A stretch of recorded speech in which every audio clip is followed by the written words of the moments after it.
Dynamic prince Prajwal Devaraj ಅವರು ಒಂದು different ಪಾತ್ರದಲ್ಲಿ ಪ್ರೇಕ್ಷಕರ ಎದುರಿಗೆ ಬರೋಕ್ಕೆ ರೆಡಿ ಆಗಿರ್ತಕ್ಕಂಥದ್ದು.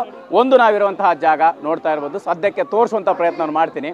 ಇಡೀ ಒಂದು ಮಂಗಳೂರಿನ ಸಂಸ್ಕೃತಿಯನ್ನು ಬಿಂಬಿಸುವಂತಹ ಕರಾವಳಿ ಸಿನಿಮಾದಲ್ಲಿ ಪ್ರಜ್ವಲ್ ಅವರು ಆ್ಯಕ್ಟ್ ಮಾಡ್ತಾ ಇರ್ತಕ್ಕಂಥದ್ದು. ಇಲ್ಲಿ ಸಂಪೂರ್ಣವಾಗಿ ಏನಂತಂದರೆ ಒಂದು ಡಿಫ್ರೆಂಟ್ ಆಗಿರ್ತಕ್ಕಂಥ ಅದ್ದೂರಿ ಸೆಟ್ಟನ್ನು ಹಾಕಿ ಚಿತ್ರೀಕರಣದಲ್ಲಿ ಬ್ಯುಸಿ ಆಗಿರ್ತಕ್ಕಂಥದ್ದು. ನಾವು ಕೂಡ ಸೆಟ್ಟಲ್ಲಿದ್ದೀವಿ. ಸೊ ಸಾಕಷ್ಟು ವಿಶೇಷತೆಗಳಿದೆ. ಆ ಎಲ್ಲ ವಿಶೇಷತೆಗಳ ಬಗ್ಗೆ ಅವ್ರನ್ನೇ ಕೇಳೋಣ. ಪ್ರಜ್ವಲ್, ಈ ಹಿಂದೆ ನೀವು ಎಷ್ಟೇ ಸಿನಿಮಾ ಮಾಡಿದರೂ ಕೂಡ ಅಮ್ಮ ಈ ಸಿನಿಮಾಗೆ, ಕರಾವಳಿ ಸಿನಿಮಾಗೆ ಲುಕ್ ನೋಡಿ ಕೊಟ್ಟಂಥ ರಿಯಾಕ್ಷನ್ ತುಂಬ ಸ್ಪೆಷಲ್ ಆಗಿರುತ್ತೆ. ಅದು ನಿಮ್ಮ ಮಾತಲ್ಲಿ ಹೇಳೋದಾದರೆ ಅಲ್ಲಿಂದ ಶುರು ಮಾಡಿಬಿಡ್ತೀನಿ. ಇತ್ತು ಸಾಧಾರಣವಾಗಿ ನಾನು ಈ ಥರದ್ದು ಸನ್ನಿವೇಶಗಳು ಶೂಟಿಂಗ್ ಮಾಡಬೇಕಾದ್ರೆ ಅಮ್ಮನಿಗೆ ಶೂಟಿಂಗ್ ಬರೋದು ತುಂಬ ಇಷ್ಟ. ಇವಾಗಿಂದ ಅಲ್ಲ, ಸಿಕ್ಸರ್ ಸಿನಿಮಾಗೆ ಇಡೀ ಸಿನಿಮಾ ನನ್ನ ಜೊತೆ ಬರ್ತೀನಿ. ಅವಾಗ 18 ವರ್ಷದ ಹುಡುಗ ನಾನು. ಬಟ್ ಇವಾಗ ಈ ಥರ ಸನ್ನಿವೇಶಗಳಿದ್ದಾಗ ಖಂಡಿತವಾಗ್ಲೂ ಬಂದೇ ಬರ್ತೀವಿ. ಈಗ ಸ್ವಲ್ಪ ಹೆಲ್ತ್ ಹುಷಾರ್ ಇಲ್ಲ, ಆದಷ್ಟು ಬೇಗ ಹುಷಾರು ಕೂಡ ಆಗ್ತಿದ್ದಾರೆ. ಸೊ ಅವರು ವೀಡಿಯೋಸ್ ತೊಗೊಂಬ ಮಗನೇ ಅಂದರು. ಮಾನಿಟ್ರಿಂದ ಒಂದಷ್ಟು ವೀಡಿಯೋಸ್ ತೊಗೊಂಡೋಗಿ ಅಮ್ಮನಿಗೆ ತೋರಿಸಿದೆ. ಅವ್ರು ಒಂದು ಸೆಕೆಂಡಿಗೆ ನೋಡಿ ನನ್ನ ನೋಡಿ ಹಿಂಗೆ ಎದುರ್ಕೊಂಡ್ರು. ಸೊ ಆ ರಿಯಾಕ್ಷನ್ ಅಮ್ಮನಿಂದ ಬಂದಿದೆ ಅಂದರೆ ಖಂಡಿತವಾಗ್ಲೂ ದೊಡ್ಡ ಪರದೆ ಮೇಲೆ ನೋಡಿದಾಗ ಆಡಿಯನ್ಸ್ ರಿಯಾಕ್ಷನ್ ಹಾಗೇ ಇರುತ್ತೆ. But it was very special ನೀವು ಹೇಳಿದಾಗೆ. ಎಸ್, ಖಂಡಿತ. ಅಂದರೆ ಒಂದೊಂದು ಸಿನಿಮಾಗೆ ಒಂದೊಂದು ಪಾತ್ರಕ್ಕೆ ಒಬ್ಬ ಕಲಾವಿದ ಕಷ್ಟಪಡಲೇಬೇಕು. ಬಟ್ ಇದಕ್ಕೆ ನೀವು ಮಾಡಿರ್ತಕ್ಕಂಥ ಸರ್ಕಸ್ಸು ಸಕ್ಸಸ್ಗೆ ಸೂತ್ರ ತುಂಬ ಬೇರೆ ಇದೆ ಅಂತ. ಅಂದರೆ ಎಫರ್ಟ್ ಹಾಕಿದ್ದೀರಾ, ಒಂದಿಷ್ಟು ಪೆಟ್ಟುಗಳನ್ನು ತಿನ್ನುವಂಥ ಕೆಲಸ ಕೂಡ ಆಯಿತು ಅಂತ. ಯಾವ ಸಿಚುವೇಷನಲ್ಲಿ ನಿಮ್ಗೆ ತುಂಬ ಡಿಫಿಕಲ್ಟ್ ಆಯಿತು ಅಂತ? ಅಂದರೆ ಯಾವುದೇ ಒಂದು ಸ್ಪೋರ್ಟ್ ಆಡಬೇಕಂದ್ರೂ ಅದರಿಂದ ಸಾಕಷ್ಟು ಪರಿಶ್ರಮ ಇರುತ್ತೆ, ಟ್ರೈನಿಂಗ್ ಇರುತ್ತೆ, ಎಷ್ಟೋ ವರ್ಷಗಳ ಆಡಿರುವಂಥ ಒಂದು ಎಕ್ಸ್ಪೀರಿಯನ್ಸ್ ಇರುತ್ತೆ. ಬಟ್ ಹೊಸದಾಗ ನಾವು ಅದಕ್ಕೆ ಇಳಿದಾಗ ನಮ್ಗೆ ಅಷ್ಟು ಸಮಯ ಇರಲ್ಲ, ಎಸ್ಪೆಷಲಿ ಚಿತ್ರೀಕರಣದ ಸಮಯದಲ್ಲಿ ಅಷ್ಟು ಸಮಯ ಇರಲ್ಲ ಅದನ್ನು ಕಲಿಯೋದಕ್ಕೆ. ಬಟ್ ಸಿಕ್ಕಿದ ಸಮಯದಲ್ಲಿ ಏನೋ ಒಂದು ಟ್ರೈನಿಂಗ್ ತೊಗೊಂಡೆ. ಅದಕ್ಕೆ ನಮ್ಗೆ ಅಲ್ಲಿರುವಂಥ ರನ್ನರ್ಸ್ ಆಗಲಿ, ಕೋಣಗಳ ಓನರ್ಸ್ ಆಗಲಿ, ಅವರಿಗೆಲ್ಲ ದೊಡ್ಡ ಥ್ಯಾಂಕ್ಸ್ ಹೇಳಬೇಕು. ಜೊತೆಗೆ ಇದ್ದರು ಇದನ್ನು ಮಾಡ್ಬೇಕಾದ್ರೆ. ಬಟ್ ಒಂದಷ್ಟು ಫ್ರ್ಯಾಕ್ಚರ್ಸ್ ಆಯಿತು, ಒಂದಷ್ಟು ಕಟ್ಸ್ ಆಯಿತು. ಮತ್ತೆ ಒಂದು ತಿಂಗಳು ಬ್ರೇಕ್ ತೊಗೊಂಡ್ವಿ, ಮತ್ತೆ ಸ್ಟಾರ್ಟ್ ಮಾಡಿದ್ವಿ ಅದರಿಂದ.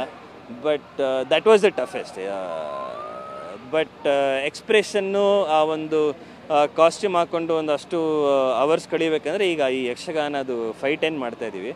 ಸಾಧಾರಣವಾಗಿ ಆಟ ಅವ್ರು ನನಗೆ ಹೇಳಿದಾಗೆ ಸುಮಾರು ಒಂದು ಗಂಟೆ ಇರುತ್ತೆ. ಬಟ್ ನಾವು 12 ಗಂಟೆ ಅದೇ ಕಾಸ್ಟ್ಯೂಮ್ ಹಾಕ್ಕೊಂಡು ಒಂದು ಫೈಟ್ ಮಾಡ್ತಿದ್ವಿ. ಅವರಿಂದನೇ ಮೆಚ್ಚುಗೆ ಸಿಕ್ತು, ಯಕ್ಷಗಾನ ಮಾಡೋರಿಂದನೇ ಮೆಚ್ಚುಗೆ ಸಿಕ್ತು. ಅದೇ ಒಂದು ಖುಷಿ. ಬಟ್ ಅದೊಂಥರ ಬೇರೆ ರೀತಿಯ ಒಂದು ಪರಿಶ್ರಮ, ಇದೊಂದು ಬೇರೆ ರೀತಿಯ ಪರಿಶ್ರಮ. ಬಟ್ ಇವೆಲ್ಲವನ್ನು ನಾನೀಗ ಶಾರ್ಟ್ಸ್ ನೋಡಬೇಕಾದ್ರೆ, ಈಗ ನಾವು ಕಂಬಳದ ರೇಸ್ ಹೇಗೆ ಬಂದಿದೆ ನೋಡಬೇಕಾದ್ರೆ ಫೀಲ್ಸ್ ಎಕ್ಸ್ಟ್ರೀಮ್ಲಿ ಹ್ಯಾಪಿ. ನಾವು ಅಂದ್ಕೊಳ್ತೀವಿ ಸ್ವಿಮ್ಮಿಂಗ್ ಕಲಿಬೇಕು, ಸ್ಕೂಬಾ ಡೈವಿಂಗ್ ಮಾಡಬೇಕು, ಸ್ಕೈ ಡೈವಿಂಗ್ ಮಾಡಬೇಕು, ಇಂಥ ಒಂದು ಕಾರ್ ಓಡಿಸ್ಬೇಕು, ಆ ಥರದ್ದು ಒಂದಷ್ಟು ಆಸೆಗಳಿರುತ್ತೆ. ಒಂದು ನಾವು ಬಕೆಟ್ ಲಿಸ್ಟಲ್ಲಿ ಟಿಕ್ ಆಗ್ತಾ ಹೋಗ್ತೀವಿ. ಅದೇ ರೀತಿಯಲ್ಲಿ ಈಗ ಕಂಬಳ ಗದ್ದೆಯಲ್ಲಿ ಓಡಿದ್ದೀನಿ, ಆ ರೇಸ್ ಓಡಿದ್ದೀನಿ ಅನ್ನೋದೊಂದು ಹೆಮ್ಮೆ. ಇವತ್ತು ಯಕ್ಷಗಾನ ವೇಷ ಹಾಕ್ಕೊಂಡು ಮಾಡ್ತೀನಿ ಅನ್ನೋದೊಂದು ಹೆಮ್ಮೆ. ಇವೆಲ್ಲ ಒಂದು ಟಿಕ್ಸ್ ನನ್ನ ಬಕೆಟ್ ಲಿಸ್ಟಲ್ಲಿ. ಎಸ್, ಈಗ ಯಾವ ಟೈಮಲ್ಲಿ ಅಂದರೆ ನಿಮಗೆ ಈ ಕತೆ ನಿಮ್ಮನ್ನು ಹಾಂಟ್ ಮಾಡ್ತು, ಅಂದರೆ ಒಂದು ರೀತಿ ಮಾಡಬೇಕು ಅಂತ ಅನ್ನಿಸ್ತು? ಸೊ ಈ ಚಾಲೆಂಜ್ ತಗೊಂಡಾಗ ಸಹಜವಾಗಿ ಅಂದರೆ ಒಂದು ದೊಡ್ಡ ಮಲ್ಟಿ ಸ್ಟಾರರ್ ಸಿನಿಮಾ ಅಂತ ಹೇಳ್ಬೋದು. ರಾಜ್ಬಿ ಶೆಟ್ಟಿ ಅವರಿದ್ದಾರೆ, ಸೊ ಮಿತ್ರ ಅವರಿದ್ದಾರೆ, ಸೇರಿದಂಗೆ ಸಾಕಷ್ಟು ಕಲಾವಿದರೆ. ಅದು ಈ ಕ್ರೂ ಬಗ್ಗೆ ಹೇಳುವಂಥದ್ದು.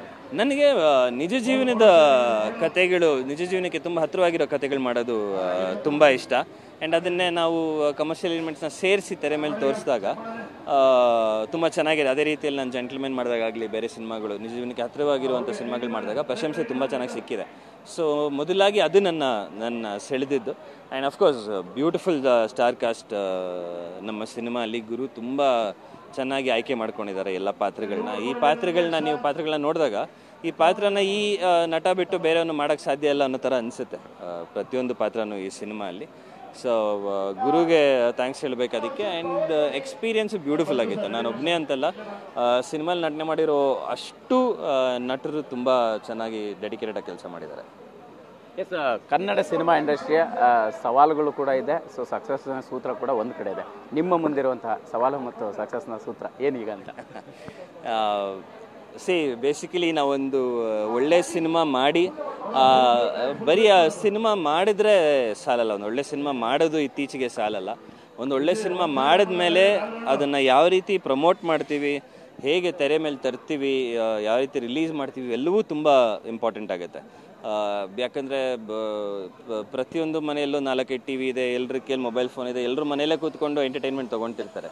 ಅವ್ರನ್ನ ನಾವು ಥಿಯೇಟ್ರಿಗೆ ಕರ್ಕೊಂಬರ್ಬೇಕಂದ್ರೆ ಅದಕ್ಕೊಂದು ವಿಶೇಷವಾದ ಒಂದು ಪರಿಶ್ರಮ ಪಡಲೇಬೇಕು. ಆ್ಯಂಡ್ ಸಿನಿಮಾ ಮುಗಿಸಿದ ಮೇಲೆ ಜನಕ್ಕೆ ಗೊತ್ತಾಗಬೇಕು ಸಿನಿಮಾ ಥಿಯೇಟ್ರಿಗೆ ಬರ್ತಿದೆ ಅಂತ, ಪ್ರತಿಯೊಂದು ಮನೆಗೂ ಗೊತ್ತಾಗಬೇಕು. ಅದು ರೀಚ್ ಆದಾಗ ನಮ್ಮ ಸಿನಿಮಾಲಿ ಏನೋ ಒಂದು ಕಂಟೆಂಟ್ ಇದೆ, ಇವ್ರು ಚೆನ್ನಾಗಿ ಮಾಡಿರ್ಬೋದು ಅಂತ ಒಂದು ಅನ್ನಿಸ್ದಾಗ ಖಂಡಿತವಾಗ್ಲೂ ಜನ ಬಂದೇ ಬರ್ತಾರೆ. ಯಾಕಂದರೆ ನೋಡಿದ್ದೀವಿ ಎಷ್ಟೋ ವರ್ಷಗಳಿಂದ ನಾವು ಸುಮ್ಮನೆ ಹೇಳ್ತಿರ್ತೀವಿ ಜನ ಥಿಯೇಟ್ರಿಗೆ ಬರಲ್ಲ ಅಂತ, ಸುಳ್ಳು. ಒಳ್ಳೆ ಸಿನಿಮಾಗಳು ಮಾಡಿದಾಗ ಜನಗಳಿಗೆ ಈ ಸಿನಿಮಾ ಬಂದಿದೆ ಚೆನ್ನಾಗಿದೆ ಗೊತ್ತಾದಾಗ ಖಂಡಿತವಾಗ್ಲೂ ಬಂದೇ ಬರ್ತಾರೆ. ಸೊ ಒಳ್ಳೆ ಪರಿಶ್ರಮ ಇದ್ದಾಗ ಒಳ್ಳೆ ಸಿನಿಮಾ ಮಾಡಿದಾಗ ಅದನ್ನು ಕರೆಕ್ಟಾಗಿ ಜನಕ್ಕೆ ರೀಚ್ ಮಾಡಿಸಿದಾಗ ಖಂಡಿತವಾಗ್ಲೂ ಸಿನಿಮಾಗಳು ಚೆನ್ನಾಗಿ ಓಡುತ್ತೆ. ನಿಮ್ಮ ಪಾತ್ರ ಜೊತೆಗೆ ರಾಜ್ಬಿ ಶೆಟ್ಟಿ ಅವರ ಪಾತ್ರ ಎಷ್ಟು ಡಿಫ್ರೆಂಟ್ ಅನ್ಸುತ್ತೆ, ಎಷ್ಟು ಸ್ಪೆಷಲ್ ಆಗಿದೆ ಅಂತ? Very special. ಅವ್ರ ಪಾತ್ರದ ಬಗ್ಗೆ ಹೆಚ್ಚಾಗಿ ಹೇಳೋದಕ್ಕಾಗಲ್ಲ ಇವಾಗ, because it's a very special character in the film. ಕಥೆನೇ ಬಿಟ್ಕೊಟ್ಟಂಗೆ ಆಗುತ್ತೆ, but it is wonderful working with him. ಒಂದು ತುಂಬ ಒಳ್ಳೆ ಎಕ್ಸ್ಪೀರಿಯನ್ಸ್. ಸಿನಿಮಾ ಮೇಲೆ ಸಾಕಷ್ಟು ಪ್ರೀತಿ ಇಟ್ಕೊಂಡಿದ್ದಾರೆ. ಅವ್ರ ಜೊತೆ ಚರ್ಚೆ ಮಾಡೋದಕ್ಕೆ ಭಾಳ ಚೆನ್ನಾಗಿರುತ್ತೆ. ಅವ್ರ ಜರ್ನಿ ಕೇಳಿದಾಗ ಭಾಳ ಸಂತೋಷ ಆಗುತ್ತೆ. So it was fun. But ಅವ್ರ ಪಾತ್ರನ ನೀವು ತೆರೆ ಮೇಲೆ ನೋಡಿದಾಗಲೇ ಮಜಾ ಇರುತ್ತೆ. ಬಟ್ ಆ್ಯಕ್ಚುಲಿ ಎಲ್ರಿಗೂ ರಾಜ್ಬಿ ಶೆಟ್ಟಿ ಅವ್ರನ್ನ ಕೂಡ ನನ್ನ ಹೇಗೆ ತುಂಬ ಹೊಸ ರೀತಿಯಲ್ಲಿ ಸಿನಿಮಾಲಿ ನೋಡ್ತೀವಿ, ಅವ್ರನ್ನ ಕೂಡ ಈ ಸಿನಿಮಾಲಿ ತುಂಬ ಹೊಸ